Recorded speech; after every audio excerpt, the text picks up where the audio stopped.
L'église Saint-Martin de Cannehan, avant d'appartenir à l'abbaye du Tréport en 1030, est donnée au monastère de Sainte-Catherine de Rouen. La nef est contemporaine de la transition du XIIe siècle ainsi que le chœur, qui est remanié au XVIe siècle. L'église de Cannehan a perdu son collatéral sud. Les matériaux de démolition ont servi à remplir les arcades de la nef, toujours visibles.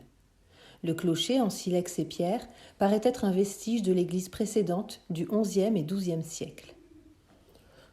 L'origine du nom de Cannehan vient du saxon can, C-A-N-E, ou can, K-A-N-N-E, qui signifie pot, récipient creux, et han, H-A-N, ou han, H-A-N-N, qui signifie village. De nombreux potiers étaient installés dans le village pour fabriquer les récipients en terre, utilisés par les paysans pour contenir le lait destiné à la fabrication des fromages. La forêt de Heu, toute proche, fournissait le bois nécessaire au four des potiers, et la terre argileuse extraite localement fournissait la matière première pour la réalisation des poteries.